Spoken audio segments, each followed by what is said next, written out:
Welcome back. All right, wanted to talk about the Flyers today. Now, obviously for the Philadelphia Flyers, we knew this wasn't necessarily going to be a playoff season for them, but I don't know that we anticipated things being as bad as they've been out of the gate, and I wanted to talk about it. Now, I wanted to do sort of a modified look at it because they're 6 games into a losing streak, and if it reaches 10, I have to do a video. I do videos when a winning streak or losing streak reaches 10. So in Philadelphia's case, I've got Kevin from the office here being force-fed broccoli because it was still on the panic board from yesterday. I'm like, this is kind of what's going on right now. With Flyers fans, they're being force-fed a team that's not very entertaining for the most part, and they're not playing great hockey, and they're not getting the saves they need. So it is a tough watch, not going to lie. The Flyers, it could be a very long season. This is why when we discuss, who's going to finish at the bottom of the standings, it's just as tough to predict who's going to finish at the very bottom as it is for the very top, because there are usually some teams contending for that last space on the standings, and Philadelphia is right there. So they're 1-5-1, they're winless in their last 6.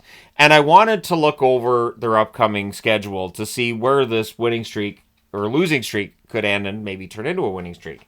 So their next game is in a couple of days against Minnesota. It is a home game. Minnesota's 4-0-2. Minnesota's not an easy victory. So you can't guarantee the losing ends there. And then the next night, they're at home against Montreal. Montreal's 2-4-1. Montreal's had their struggles. That could be a very interesting game to tell us where, is Philadelphia playing worse than Montreal? Does the losing end there? That's your best chance, I think, for Philadelphia to end the losing over the short term. Though, they do have a road game in Boston on the 29th. They have a home game against Boston on November the 2nd. They usually play pretty well against Boston, so maybe you get a win there. St. Louis is on the board twice. They're at home against St. Louis October the 31st. They're on the road against St. Louis on November 30th. St. Louis has been playing relatively well, but they're without Robert Thomas, so that's going to hurt their attack. Maybe there's a win there to be had. They got 2 games against Carolina over the next little while here. So again, this goes right to the end of November, and you can see it doesn't get easier necessarily. You got San Jose down here. That's a home game. Buffalo here is a home game. Buffalo, though, I think is going to be better. Colorado right now at 3-4. Colorado's the reason why I didn't bother to denote who's above or below the playoff line right now. Because, Carolina's below the playoff line. They've got them twice. Colorado's below the playoff line. I don't think we can write them off as easy opponents. So, the playoff line's fun to look at this point, but it doesn't necessarily mean a whole lot. And for the Philadelphia Flyers, it's really about trying to find that next win, right? And the fact that win was in the first game of the season in Vancouver, I believe that was a shootout as well. And since then, it's been a lot of misery for them. Now, the good news is Michkov's been very good. So if we get over here to where the scoring side of things is, you'll notice the pink asterisks. There you go. There's the word. Every now and then you sort of have that old man moment, asterisks. That's for players born in 2000 or later. So, a lot of young stars, and they are one of the youngest teams in the NHL. It is not a coincidence that they're a very young team, and they're making mistakes. That's what happens with young players. Michkov in 7 games has 3 goals, 4 assists, 7 points. He's been fantastic. Tried the Michigan last night. Didn't work out, but he's going to try that again. I have no doubt in my mind eventually Michigan goals are going to go in for him, and Michkov's going to be a very good goal scorer, very good point producer in the National Hockey League. Scott Lawton, 7 games, 2 goals, 2 assists, 4 points. Konechny, 7 games, 3 goals, 1 assist, 4 points. Konechny's play has been discussed and how well he is or isn't playing from one shift to the next. But again, Konechny on pace for over 30 goals. We'll see if he gets there. Bobby Brink was a healthy scratch last night in 6 games with Philadelphia, a goal and 3 assists, 4 points. I was mildly surprised Brink sat because he is a good offensive player, but I get it. It is the way of things for John Tortorella, and if he has a reason to sit a guy, who am I to question him on it? Owen Tippett, 7 games, 1 goal, 2 assists, 3 points. Owen Tippett's one of the most... he really is I don't want to say jinxed or cursed. It feels like it's way too early in the season for that, and that's where my brain's trying to go with it. But he's fighting the puck. I can say he's fighting the puck, and eventually those goals are going to start going in for Tippett. They have to. He's too talented for them not to. Farabee, 1 goal, 2 assists, 3 points in 7 games. He has the pink asterisk too because he was born in 2000 or later. So it feels like Farabee's been around forever, but he is still a relatively young NHL player, and there's still potential there for more output offensively. Hathaway, just the 3 assists. Hathaway's a bottom 6 guy. Perfectly fine to have him on a 30-plus point pace. But Morgan Frost without a goal and just the 3 assists. This is kind of a big year for Morgan Frost. In the event that Frost doesn't produce, doesn't play well, it could end up being his last year in Philadelphia. Because there's been that discussion around Frost, right? And whether or not he fits into the picture long-term and all that fun stuff. Paling, 3 assists in 7 games, but he's a bottom 6 forward as well. And so that's probably fine. Cam York has been good. 7 games, 2 goals, 1 assist, 3 points.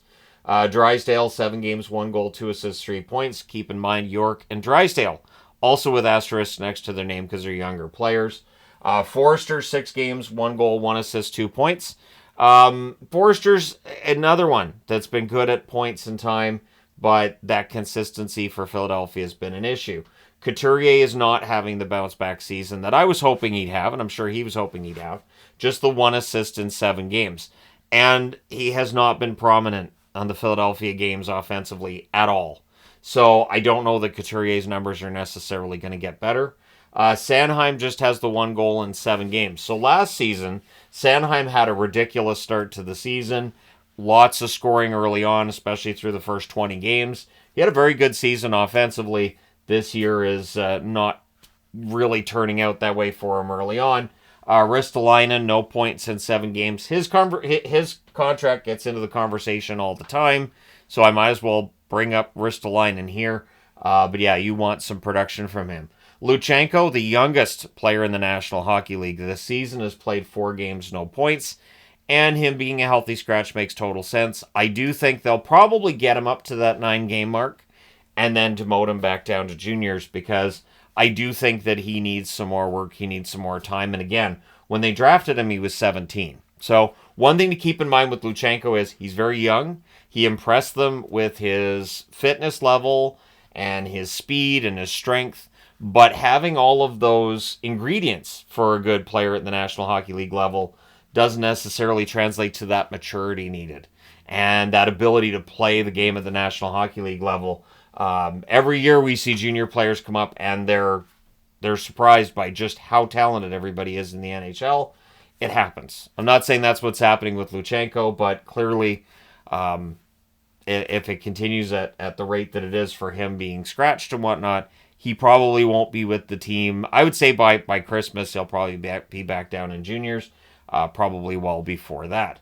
But again, it's that long-term picture. And I think for Philadelphia, they haven't lost sight of that it's not about this season for Danny Briere's team. It's not about this season for John Tortorella's team. It's about seeing that long-term picture. Now, the goaltending has been rough. Ersson, born in 99, so by goaltending standards, that's not that old. And it's interesting how, and I heard this mentioned during the game last night, a goaltender at 25 is not seen as being old, but if you're developing a prospect and he's 25, that's like a forward or a skater, that's seen as kind of ancient, and you're probably going to let him go if he hasn't become a really good player at that point. Whereas with goaltenders, it feels like about 27 or 28 where that line is where people go, yeah, probably not going to make it, that kind of thing. But Ersson's numbers, 1-2-1 on the season, .886 save percentage. He has been the better of the 2 goaltenders. Fedotov is 0-3 with an .821 save percentage. And the frustrating thing watching Fedotov is that you'll see a goal go in and you'll think, probably another goaltender might have saved that. And then he makes a fantastic save. Fedotov is making enough fantastic saves that if you are of the opinion that he's going to turn it around, you can point to those. While for others who say, no, it's probably time to, give Kolosov a shot, which I talked about in the review last night, the numbers for Fedotov you can point to and say, see, they need something better than that. Ersson doesn't look like he's a starting goaltender at this stage either, so why not give Kolosov some games? Remember, Kolosov didn't want to come over because he didn't want to play just in the AHL all season. He does have the option to return to the KHL. I don't see any harm in bringing him up and playing him for a few games because this is not a team that's going to be a playoff contender anyways. And if you do that with Kolosov, it might help your relationship with him. I just don't know what that might do to the relationship with Ersson or Fedotov. But since this team has had the miserable start they've had, it's hard for goaltenders or any of these players really, minus a few, to argue they get more ice time or that they should get, something extra for all this. The really interesting part to me, and something I am right now very curious to see where things go with, is the power play. Now, the power play overall, 24.1%, 11th in the NHL. Last year, they were 12.2%. They were dead last. It was a terrible number. That's why I've got it committed to memory, because that's a bad one. But at home, I think they've just had the 2 home games so far out of their 7-game schedule, power play 0%. Nothing. And it is one of those things I'm going to keep an eye on. Now, the penalty kill's been excellent. And it's so weird to me that they're 89.7% on the penalty kill, which is second overall in the NHL, with some of the same players that power play just doesn't work with. And there's a confidence to that penalty kill, too. Like, they get shorthanded rushes, and they get all these shorthanded opportunities, and yet the power play can go out there, and again, this is more at home than anywhere else, and just look completely incompetent and bad. And so it is this weird difference. Since overall that power play's been pretty good. Last night against Washington, it went 2 for 4. So it was 50% last night, and they only had 3 goals, so the power play gets them more than half of their offense. Now, this is a team that is rebuilding, and the proof of that is the fact they have 3 first-round draft picks for next year. They have 3 second-round draft picks as well. For cap space, they have some, which most of the NHL doesn't seem to have. $2,348,612, which is why I haven't put up any contracts on here that we could look at and say, well, that's not a great contract. But because they're not in any kind of cap trouble.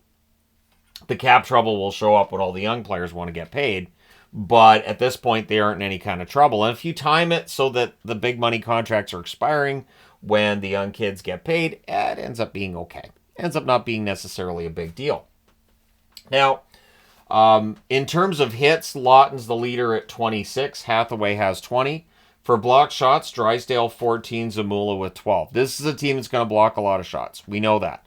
And there's a lot of young players here who are going to be asked to do probably more shot blocking than they've ever had to do in their careers.